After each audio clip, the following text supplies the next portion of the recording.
I'm Karthik and I love traveling. More so to beaches on the traveler circuit where you meet a world village. Beaches that are some way between being just discovered and being overcrowded with a nice traveler vibe. It helps me know the world better. That's what inspires me to pack my bags and head out and look out for stories to tell or for stories to immerse myself. This time it's the latter that makes my mind active on reliving a little story told a few years back in Thailand.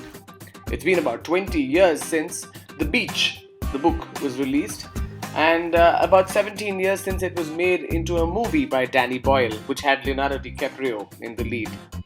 It's a fascinating story on discovering and maintaining paradise with a nice community of travelers who exchange stories. I love the beach where they live in the movie, but I also love the spirit of adventure in the trail they take to reach the beach.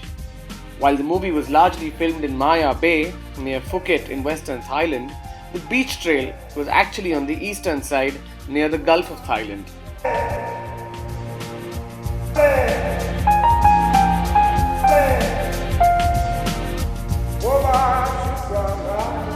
So, do you like what you saw now?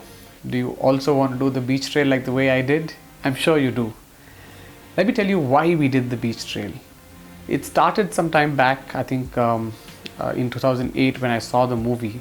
I wanted to do the exact same trail. But it takes time, doesn't it, to find the right price, to find the right partners to go ahead with.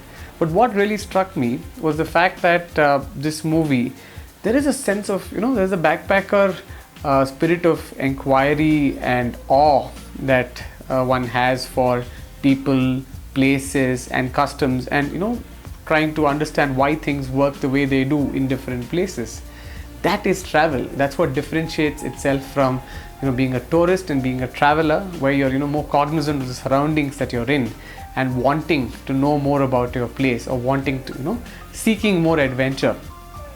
The beach trail exactly tries to encapsulate all of that on a rather safe tour. We didn't go swimming in the ocean to go find the coveted land, but nevertheless it was a beautiful beach trail that we did, and we had a lot of fun. So I will be narrating all of what we did over the course of the next couple of weeks and a couple of episodes.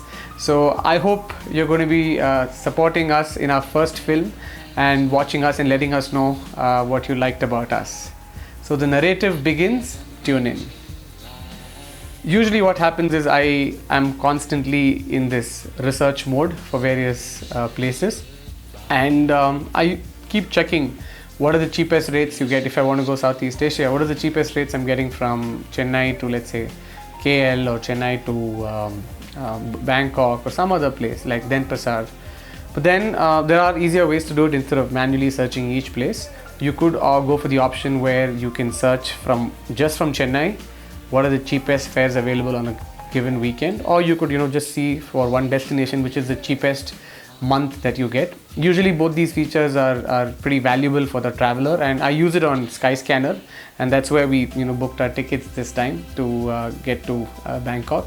And we were happy that we were traveling right between April 8th and 15th, which is also the time for the Songkran festival. So that's how our trip started. On the trip with me this time were two of my friends, Abhinandan and Vikram. Abhinandan was a founder at a startup, while Vikram used to help me with a lot of photography projects, but otherwise works as a data scientist. Our trip starts now with us getting all aboard on AirAsia. The mushroom soup is extremely tasty on AirAsia. We've ordered the mushroom soup and some Hyderabadi biryani. How authentic, how Thai, isn't it? Yeah, but it keeps us in our comfort zone. You see that? You see that? They have not let any area of the flight be completely empty. It's good for them. As long as they're earning money, AirAsia is earning money, and we get good rates, we're definitely happy. Our AirAsia flight was on time and we reached at 3:30 a.m.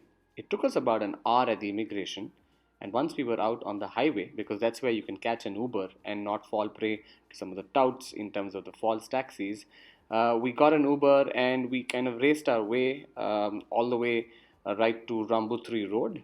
It's a road that's parallel to Koh Phangan Road. That's where we would board our Lomprayah bus. It was a beautiful morning. So that's it. We're at Bangkok in Khao San Road. We're waiting for our bus at Lomprayah. We're seeing that the city is pretty busy at 5:40 in the morning. Must be about 4:10 in India.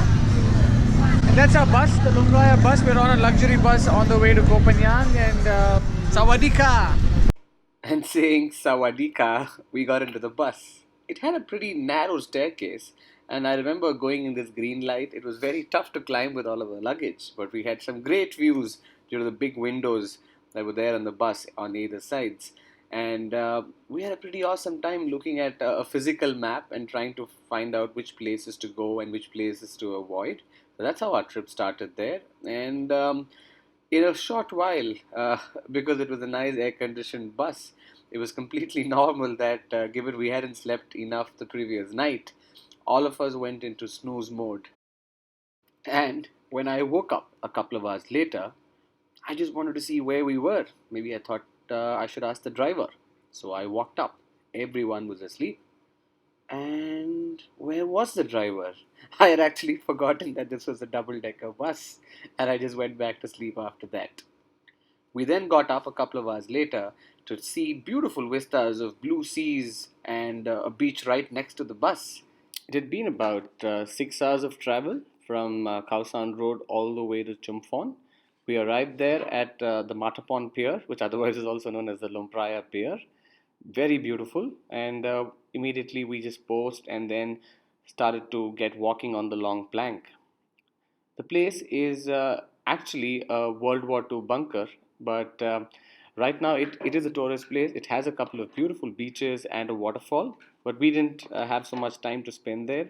Most of our time was just spent in taking some photographs of the beautiful plank, and most of our energies were directed towards getting inside the ship because we wanted the best seats in the house, which was basically not the air conditioned seats, but the seats actually on top of the deck facing the sun.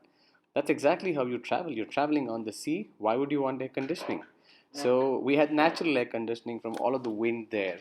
It was a beautiful sight to see as the ship set sail, watching all those green trees, green waters, and then we saw the watercolor changing to blue and then back to green. So it was like this traffic signal, green, blue, green, and we just had just these colors to see. And on the once the ship started, it was a little rugged in the sense that the waters felt a little choppy, but the wind was hitting us in our face, and it was a very strong wind. We saw a lot of islands in the distance, and we hoped that in our beach trip or the beach trail, we would set forth on some of those beautiful islands with palm trees, white sands, the image of water, the ship cutting across the water, cutting those blue and making the whites was, one of our standout images. That's Vikram with his hat on. He had a lot of trouble drinking water with his hat, and he actually covered the wind with his hat, just like this lady is in this picture. And Vikram's hat unfortunately went away because of the wind. It just flew away into the sea. So that's a little something we didn't want to deposit or give away, but Vikram had to. And we saw some very colorful people with sunglasses, with the right beach slippers, and with nice messages on our ship. And all of that color was now getting ahead at Koh Tao, which was the next stop where people were getting off. There's a beautiful place called Koh Nangyuan, which is a viewpoint, and it has a lovely sandbar, which is right in the middle of the sea next to a mountain. So this was our last stop before we finally reached Koh Phangan. We reached there at about 5ish in the evening, and then once we reached there, took a taxi. Taxis are pretty expensive here. We had no option but to take one all the way to Jaya Hostel. And once we got into a shared taxi, it was beautiful, beautiful watching the sea from the top of the mountain where we were driving. Koh Phangan actually has a few mountains, and we have to drive through those mountains, go up and then go down, and that's where our hostel was at the extreme end of the beach. We were staying at Jaya Hostel, one of those nice feel good places. We just cooled and we cooled ourselves with some milkshakes and fruit shakes, and we prepared for the places to go visit in the night, which was Hadrin Beach. There was a nice fire performance, but that's coming up in the second edition. We had a fun time bringing this to you. I hope you liked what you saw. Please do share your comments in the comment section, and if you did like our video, please spread the love, share it with your friends, and also let us know. Till then, we will see you in the next episode. Hoping to see you again. Bye bye.